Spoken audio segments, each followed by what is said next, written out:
Big test tonight for the Bucks. The 76ers in town and no Giannis. The areas the Bucks must win to win this game in the short term. We dig into it coming up next on Locked On Bucks.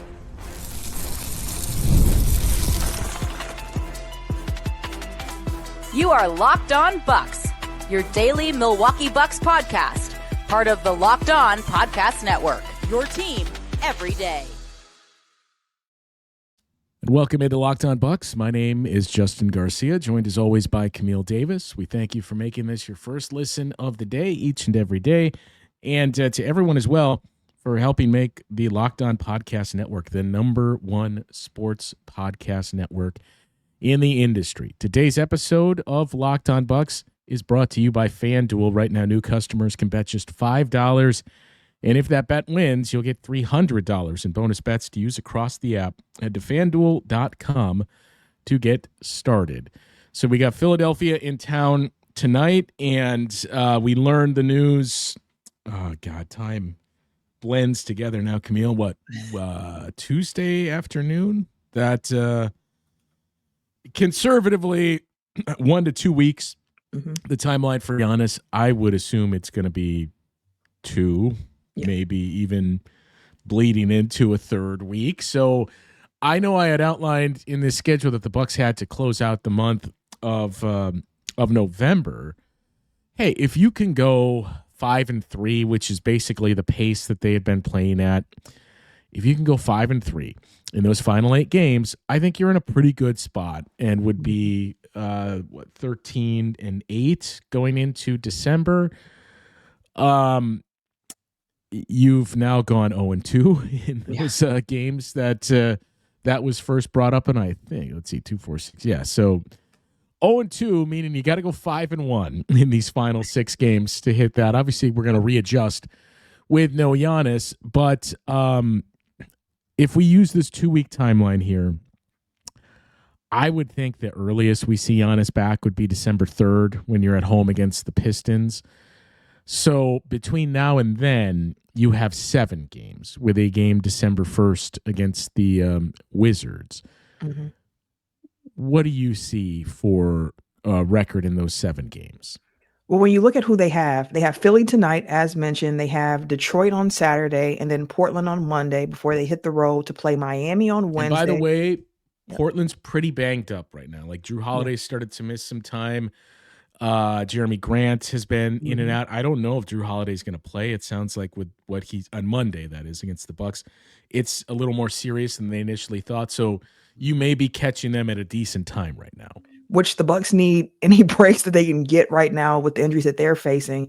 After Portland, you hit the road, you go to Miami, who's been a weird kind of team this year. I know Bam just got back for them last night too. Tyler Hero, I believe, is expected to make his return this week as well, or very soon for Tyler Hero. So by the time the Bucks see Miami, it's a good chance that both Hero and Bam are playing for that team. Then you have New York on Friday in New York. You end the month against the Nets, and then you go to Washington on December 1st, and then you have that game on the 3rd against Detroit, as you mentioned, at home. When looking at the schedule, it's some tough games here for the Bucks, and I don't know if they'll even be favored in any of these games until you get to Brooklyn at this point. But I think that they have a shot at Philly tonight. Detroit's going to be tough. They can get Portland. Miami, playing in Miami has always been tough for the Bucks historically. So I'd never really count those games. In New York is going to be tough. They've been really good at home. I think you can get the Nets. You can get the Wizards. You think? Yeah, you got a preference. Regardless of who's on the floor, I hope you get the Nets. You better get it. Like you better. Like you should. You should. So all that being said, let's say they win Philly. Let's say they win Portland. You beat the Nets. You beat the Wizards. That's 4 wins right there. I think you might drop that game against Detroit. I think you dropped the game against Miami and New York. So 4-3 there. I think they can go over that 7-game stretch. But as a bare minimum, like I think there could be some things that surprise us along the way where you're like, hey, kind of like the Warriors game. But the Bucks are going to have to do some things that we'll discuss in this episode to try to get some wins in the way that they were able to against the Warriors without Giannis. But I think 4-3 over the next 7 might be realistic for this squad right now. Well, 4-3 should be the goal. And I know, having said, 5-3 to close out the year, and you may look at it and say, well, so you're saying Giannis is worth one win? I also think things change where, again, it's 1 to 2 weeks is the timeline provided. That's not a concrete Giannis is going to be back. Like, Right. even some people kicking around, like, could you have him for at least one of those cup games? I just, you have to assume you're not. And even at this stage in the season, anything like soft tissue, given how much conversation has gone into what this team looks like without Giannis already, anything along those lines, if it's 1 to 2 weeks, like, all right, maybe we should make it 2.5, 3 weeks. Just be extra cautious with him because of the importance. And, you can't be a disaster when he's out. I know it's still early. I know this is a team that went 2-8 last season and still made the playoffs as a 5 seed. There is one thing different that's going to be in their favor in this sense, and that is the Eastern Conference still remains bunched up. I mean, you mentioned the Raptors are in second. Pistons are apparently never going to lose again. But right now, the Raptors and Bucks, those are the 2 and 11 seeds, and they are separated by 2 games.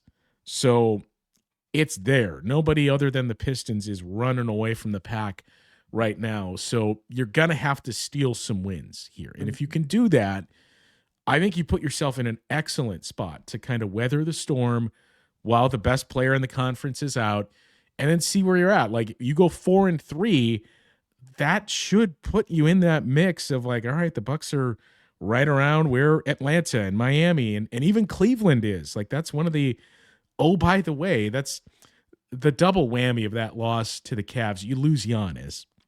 The way the game started, that you were competitive even without Giannis. If you win that game, right now you're 9-6, and I know Cleveland lost last night, but let's apply that loss anyway. Cleveland's 9-7, if that's the case. So it just shows you the difference one game, especially head-to-head, can make right now with how the standings are in the Eastern Conference. But you just can't have like a 2-5 or 6, whatever it is, before Giannis returns. You got to really push for, we're going to need to steal some wins. We absolutely, it should be non-negotiables. We got to beat the Wizards and the Nets, and we're going to have to steal 2 wins somewhere else, whether it's Philly tonight, the Portland Trailblazers, who we mentioned, Drew's dealing with a calf injury, and I believe he's missed 2 straight games. They obviously don't have Scoot Henderson for another month or so. Shaedon Sharpe now missed the game against the Bulls with a calf injury.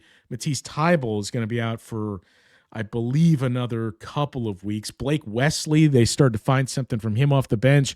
He's now going to be out for about 2 or 3 months, and I don't know what Portland's schedule is. I haven't looked it up yet, but Robert Williams isn't playing in back-to-back. So they're starting to pile up the injuries, and now the cute story Blazers have all of a sudden dropped to 6-9. So that's another one I think you would circle and say, this is another one that we really got to get here against a banged-up Blazers team. And they play Sunday night in Oklahoma City, so they will be on night 2 of a back-to-back. So that's one that I would even shade towards you got to win this game, too, with the schedule that's in front of you. Shoot, even Philly. Like, Philly played last night after coming into Milwaukee tonight. So you want to try to take advantage of these situations where you do have a rest advantage over your team.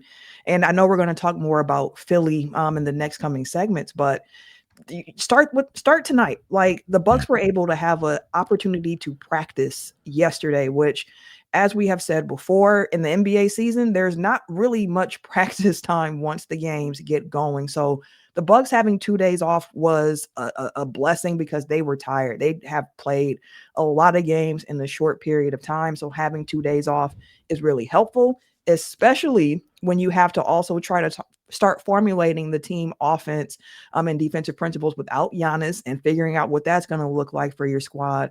And then just giving you a little extra time to kind of breathe before you get back into the swing of things here, because having the 2 days off, really nice, because it's picking back up again for the Bucks with the Thursday night tonight against Philly, Saturday against Detroit, Monday against Portland. Then it's like every other day until they have that New York back-to-back next week after Thanksgiving. So having time to practice, I think this week, especially with the Giannis injury, was huge for the Bucks. All right, so Philly comes into town tonight, and they played last night, as you noted, so there's some changes you can expect with this group. We'll get into that, and keep mentioning the margins. The Bucks are going to have to win the little things. What are those? I talked a little bit about it on yesterday's show. We'll dig into that coming up next.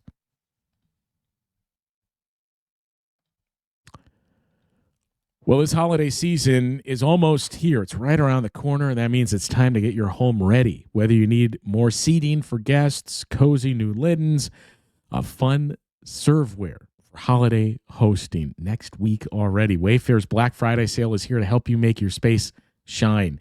The best part is you don't have to wait. Wayfair's Black Friday deals are happening all month long, where you can score up to 70% off everything from sofas to spatulas. You can upgrade your space, kitchen, dining, guest rooms in this time of season, and Wayfair helps you completely transform those rooms. Everything ships fast. You get it just in time for the holidays or whatever event you need, and it's easy to find the pieces that actually fit your style. There's nothing generic, quality designs that all feel personable and right there in your budget. So don't miss out on early Black Friday deals.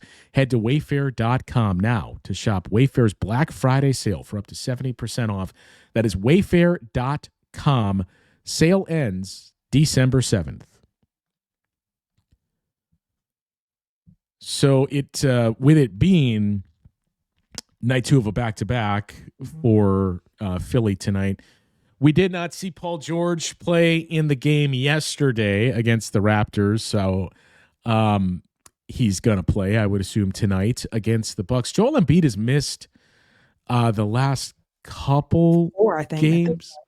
Yeah, with knee soreness, I think they've termed it, and he's day-to-day.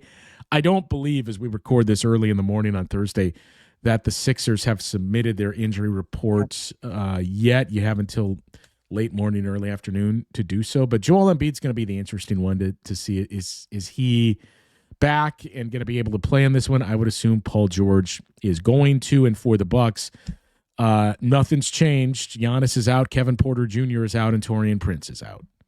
Yeah, they're all out. And you have a Sixers team that, despite the injuries to Joel Embiid, despite the fact that Paul George didn't make his season debut until Monday, I believe that it was, of this week, the Sixers have been able to find themselves in a situation where it's like, hey, take a look at us. Yeah, like we're 8th in the East right now, 8-6 record, and it's really been on the back of Tyrese Maxey and what he's been able to do for this team. VJ Edgecombe has been a surprise too to start the year.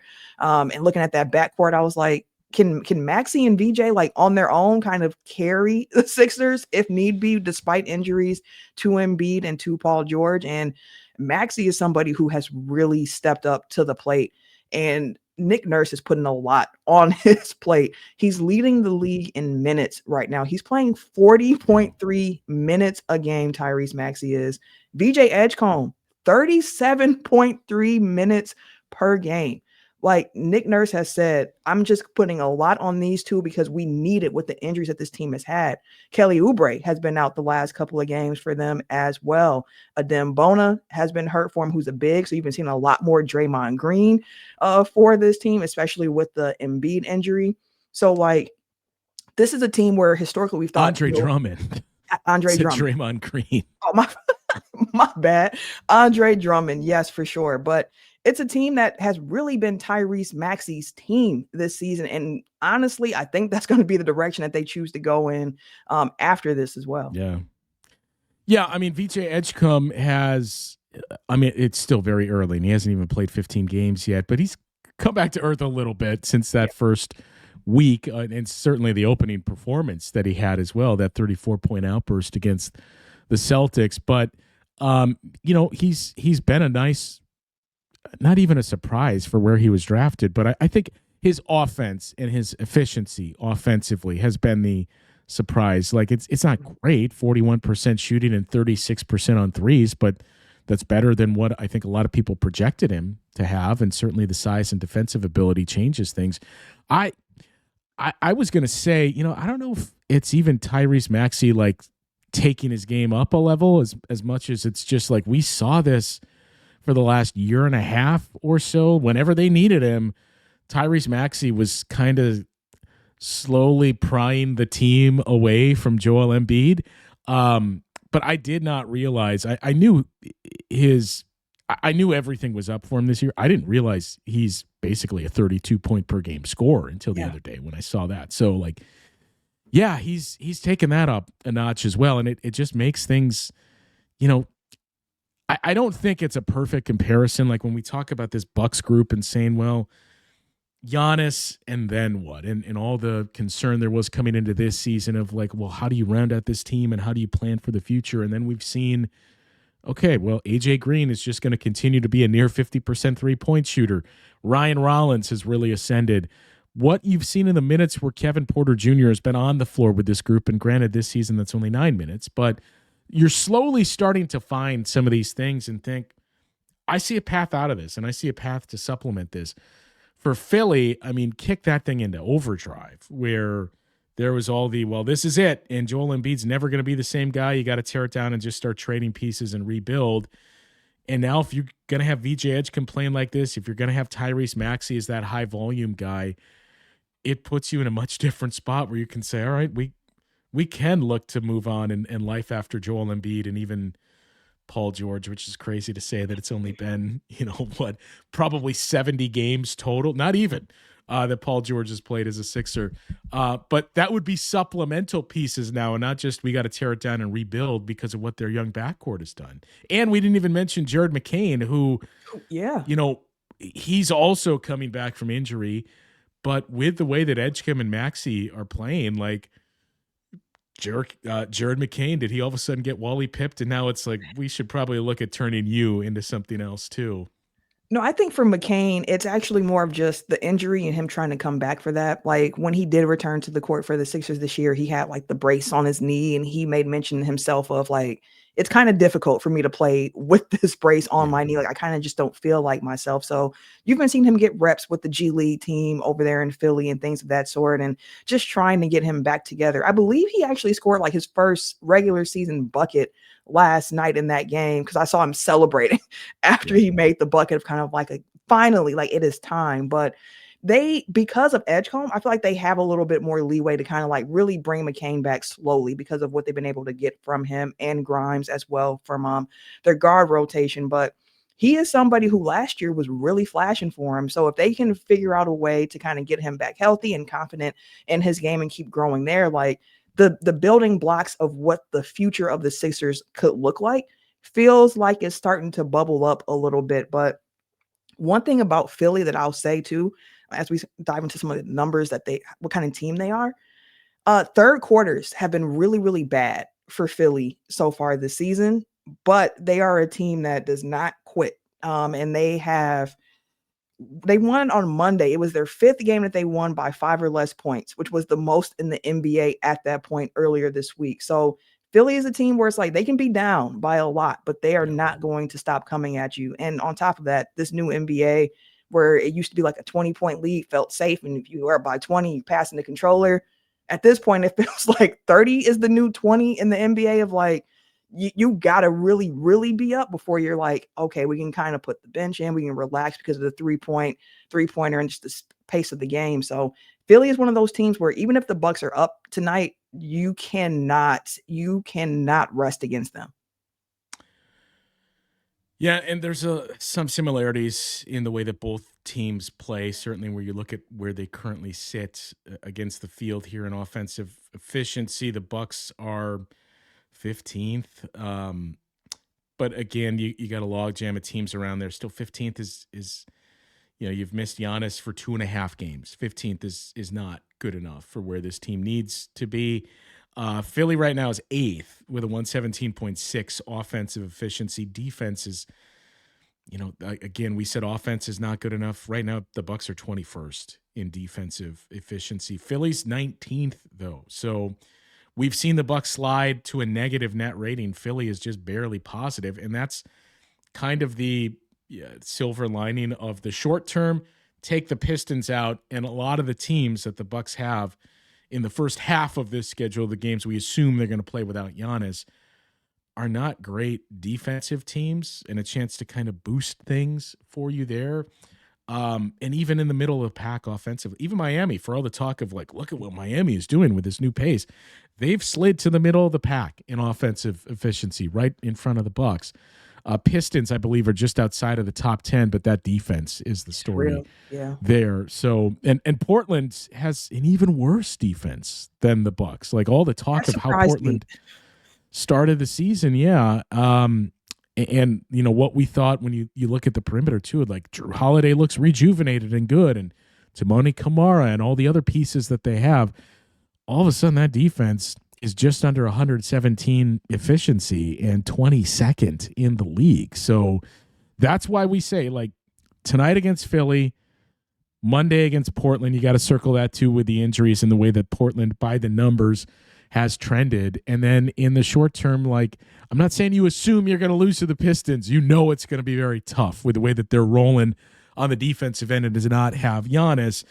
And then if you play for a split in those 2 cup games, like, that's the path out of this for the Bucks. So what that would mean, we can take a close look at that, but I'd imagine we'd spend more time as we move closer to those 2 games against Miami and New York. But a couple of the other numbers to get into here. And Scoot Henderson, Portland's on the mind.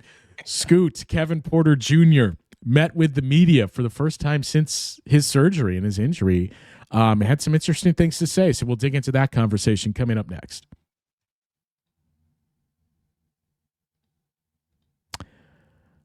Well, time to talk to you about our friends over at Built. No one likes paying rent. If you must, though, you might as well get something out of it. That's where Built comes in. They're changing the game by turning your rent payment into real rewards you can actually use.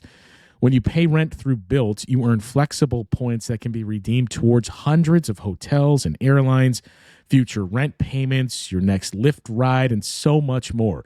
But Built isn't just about rent. It's about rewarding you around your entire neighborhood.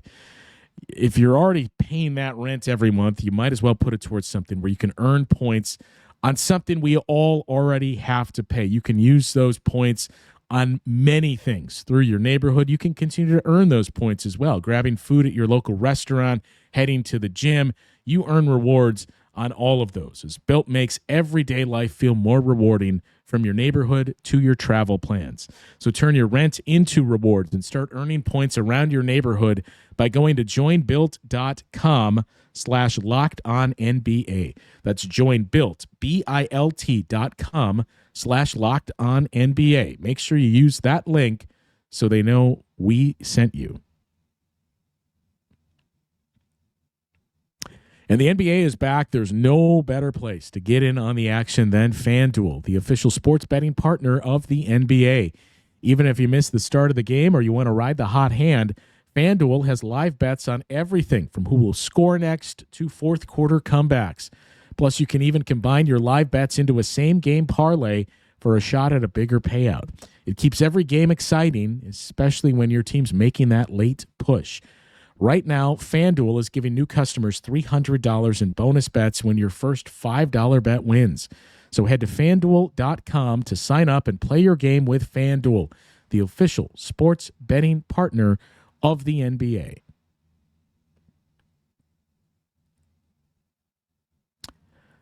All right, Camille, the numbers offensively for this Bucks team are not pretty. And here's the challenge. It's even tougher when Giannis is off the floor. They're number 1 in offense with him on the floor, number 30 with him off the floor. I mentioned on yesterday's show the difference we're seeing in offensive efficiency. It's plus 21 points per 100 possessions in the minutes he's on the floor versus off the floor. That would be the largest impact of Giannis's career by a wide margin. They're playing at the pace of a 58-win team with him on the floor and a 14-win team with him off the floor. So in the here and now, that's the problem, is okay, if we're a 14-win team when this guy's off the floor and this guy's going to be off the floor for probably 2 weeks, how do we combat this? I mean, I think you basically have to, for lack of a better phrase, you're going to have to muck up the game for 2 weeks. Mm-hmm. You're going to have to, the defensive number we share, 21st, is not good enough even when you're healthy. But that definitely has to get better. You're going to have to win with defense and hitting threes. The quality of their looks has been a difference as well, where you look at their shooting with Giannis on the floor versus off. It's pretty obvious as to why that is. But you're going to have the 3-point variance. I think you're going to need at least 2 of those games in this 2-week stretch where it's, wow, the Bucks hit, 17 threes and their opponent hit 10. Like, that's the big difference there. So your defense has to improve. You're going to have to hit threes. And these are all things that have to continue with Giannis on the floor when he returns. But the other big ones are the areas the Bucks have really struggled the most with. You can overcome that sometimes and still win when you have Giannis on the floor. You cannot when he's off. And that is protecting the ball, which, again, the Bucks have not been a bad team in terms of turnover rate. You wouldn't know that by watching their last 4 or so games. But you absolutely can't do that when he's not in these games. So you've got to protect the ball and limit opponent points off of turnovers. You've gotten better at rebounding the basketball. That has to improve, and limit second chance points by the opponent. The other one, I'm just not sure what the strategy is to. We got to prevent this from happening. And that's just free throws in general. Like, the Bucks have left so many points off the table with missed free throws, and the opponent discrepancy in free throws made. Like, there is certainly a discussion to be had for why aren't we getting some of these calls, or why do this? I mean, look no further than the Cavs game and some of the clips that have already circulated around. So AJ this was Green a foul thrown around like a rag doll, and there's still a foul on him somehow. So, and this was a foul on Giannis. Interesting, but you can't change that. There's nothing you can do. And Doc has even said, I mean, we are fouling. Like, we can make complaints that Giannis isn't getting some of these calls, or why wasn't that one that you referenced on Jared Allen a foul on the AJ Green play? But we are also committing fouls on the defensive end. So that has to clean up. And, I mean, like, I've seen some people say, hey, well, at least your free throw shooting in terms of efficiency will probably be up if Giannis isn't playing. You can even get to the free throw line. Well, that's the thing. Like, yeah, maybe you're going to shoot 80%, but that's because you go 4 or 5 at the free throw line. Right. That's a part of the game for the Bucks. You mentioned free throws in general, but, like, are they going to be able to generate free throws without Giannis in the game is going to be a big point to keep an eye on. But I agree with the game plan that you laid out on what the strategy has to be for the Bucks going forward. And the piece of it that I have come back to time and time again is just the threes. Like, we have seen it in past years too, of teams where they're like, hey, they're not really good, or they're missing some guys. So you can expect them to have an even higher volume of threes here, because they're just trying to play a math game to a certain degree of like, hey, we got to get these shots up. And for this Bucks team that came into the season with a dedicated emphasis on trying to get up more threes, they have not been able to do that even with Giannis in the lineup so far. I believe that they're still like 13th or somewhere around there. Yeah, in 3-point attempts this season. Second in 3-point, percentage. So, like, it's a similar case to last year where when they are shooting them, they are knocking them down at a pretty good clip. But they just aren't getting enough threes up. And I think they're going to have to get those shots up. And that's why that game against the Warriors is one that really stands out to me, because the Bucks went 19 of 46 from 3 in that game. Love seeing them make 19 threes. They shot 41% from 3 in that game, which is around their season average. But it's the 46 3-point attempts for me where I'm like, that's what you need to do. Against the Hornets without Giannis before the Cup game, they went 12 of 30 from 3. They only shot 30. The Hornets shot 10 more threes in that game than the Bucks did. And against the Cavaliers, when Giannis went out in that second quarter, the Bucks finished 17 of 36 from 3. So again, they shot the crap out of the ball from 3, 47%. but only 36 attempts in that particular game. So they're going to have to find ways to generate more threes, I think, for this offense. And an interesting part is hearing Doc saying, like, it's different in a game when Giannis isn't playing than if we know ahead of time that he's not playing at all. Yeah. Like the rotations it feels different. The flow is different. So my hope is that that's an area for this team where they really, really put a focus on. Yeah. And I mean, I've said it before.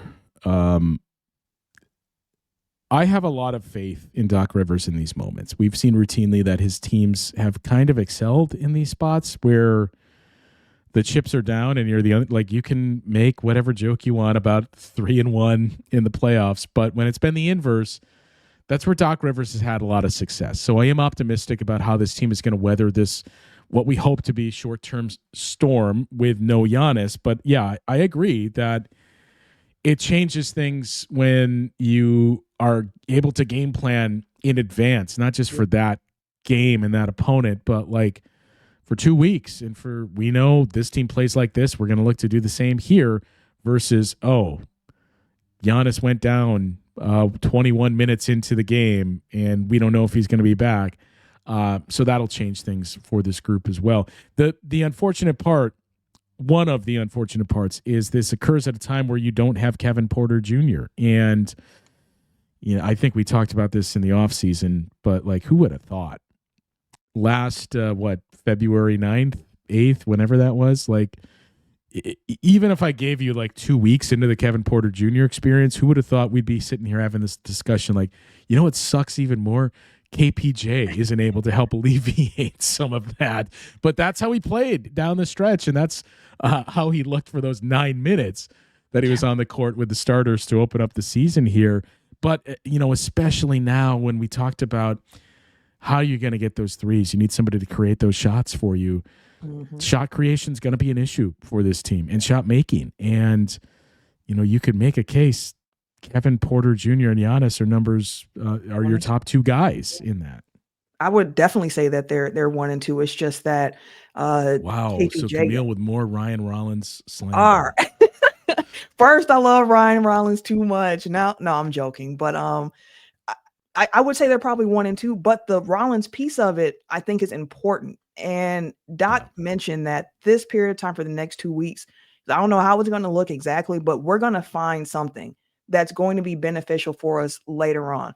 And that's how I feel about Ryan Rollins and this Kevin Porter Jr. injury. Like, not having KPJ is really hard for this team because he is a really good shot creator. He can touch paint, so he can cause opposing defenses to collapse. He can find his teammates. So you need that, especially with the way that this Bucks offense is running, which is pretty much a lot on driving kicks and touching paint and spraying out. So you miss that there. But when Scoot was talking to the media yesterday and he was asked about Ryan Rollins, he said something along the lines of like, when I was like 2021, I had a luxury of being able to start on an NBA team and have minutes, have reps. And I'm talking to Ryan now and being like, hey, enjoy this. You are going to have a lot on your plate, but you get to experience everything right now. And it can be hard, but you've been handling it well. So keep adding onto your plate here. So like, that's the thing of like the silver lining, so to speak, for this team. But the other positive is just hearing Kevin Porter Jr. sound like he's on track to come back as previously talked about, which is like early December-ish for his return. So maybe the exact same date we're targeting as Giannis. Yeah. So like, hopefully if the Bucks can just kind of, as we talked, maybe 4 and 3, just figure out a way to hold the ship down because reinforcements are on the way. And Kevin Porter Jr. seemed really confident when he was talking about how he feels about this team and how this team views themselves of being like, we know what we can do when we're fully healthy. We can be dangerous, and I'm excited, and we know that. So like, we just got to keep playing in this moment. So it's going to be a tough 2 weeks, but if they can get through this healthy, no other injuries, and then have, Giannis and Scoot come back, like you can start to really see what this team can look like. Yeah, I would encourage everybody to check it out. You can find it on YouTube, on the Bucks website as well. He talked for about 6 or 7 minutes about his recovery in general. It was the first surgery he's ever had, and he candidly said, I've always been a guy that's been afraid of doctors and dentists and things like that. So like Doc kind of had to talk me into this, and even asked too, like, you look back at Rollins last year, how he had the option of like, you can play through it or you can have surgery. Like, was this something that you could avoid the surgery on? And this, no, like he kind of detailed what happened in practice too, that he just knew something was up with my knee and something was popping out where it shouldn't have been. So didn't sound pleasant for KPJ, even though it was deemed minor invasive surgery here. But he seems to be in a good spot mentally as well with this time off, and now you just got to get him and Giannis back on the floor as soon as possible. Tonight, Bucks and Philly, 7:00 tip at Fiserv Forum. The last thing I'll say, Camille, is you mentioned like this is an opportunity to find something. I think there's going to be a lot of people that naturally say, well, Jericho Sims is the guy that's going to benefit. And I do think Jericho Sims' minutes are going to go up. And maybe you do discover something there. I still we saw one instance of it in the Cavs game where he took a short mid-range shot and Cleveland was just like, all right, take however many of these you want. That's going to be the challenge with Jericho Sims. Nobody's denying what he can do on the glass and as a defender, but how do you weave it in offensively? It's the same conversation we had about Ajax, but it's even more extreme because, well, it wasn't a high volume. Andre would at least knock down some threes. I think he's the guy that you may look at and say, okay, we found this is how it works with Ajax. I think he's going to benefit from this, where his minutes go up because we said you're going to have to muck up games and win with defense. So you may see some ugly offensive lineups out there, but they're lineups that you feel like can generate stops and get you in transition and score from there. And I think Andre Jackson Jr. is going to be a part of that. Yeah, I mean, it seems at this point that Amir Coffey has fallen out of the rotation somewhat, and then you have a Giannis injury, so it's like, who else is going to step up into it? You mentioned Sims, who was already kind of starting to get some minutes, not a lot, when Giannis was still healthy, so like I expect to see him, but Ajax really could be one of those guys that you look to, because we've talked about size for this Bucks team, and that's an area where there was already some questions with the, on the wing there with size. And then you lose Giannis, who's your best rebounder in addition to doing so much else for this team. So maybe this is a situation for Andre Jackson Jr. to get out here and make something happen. So I would honestly love to see it. When he checked in, I forget which game it was, but I was just I think it was a blowout. And I was like, Andre, at least give us something. Like give us something to go home with here. So that could be one. And then one more Jericho Sims point. I said this after the Cavaliers game, but if he's on the court, the ball handlers have got to throw him lobs. Like you have to. Last season, that was really a KPJ. Well, I was going to say again, that's where you miss KPJ. Yes.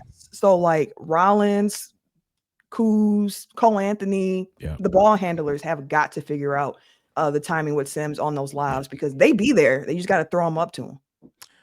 7:00 tonight, Bucks and the Sixers. Philly is going to be mining through our nightmares with those black jerseys from the early 2000s, late 90s that they're wearing that are just going to evoke some really, really bad memories. But we'll turn it around because tonight is the debut of the Cream City jerseys. So I'd imagine everybody's already stocked up on their apparel. I'm still waiting to get some type of gift bag, anything from the team. Hint, hint on those. But we'll get our first. We'll get our first view at the Cream City jerseys tonight. If you're in the arena to celebrate the Cream City return, by all means, stop by and say hello. Dave would love to hear from you as well. That'll do it for today's show. For Camille, I'm Justin. We'll talk with you guys once again tomorrow on Locked On Bucks.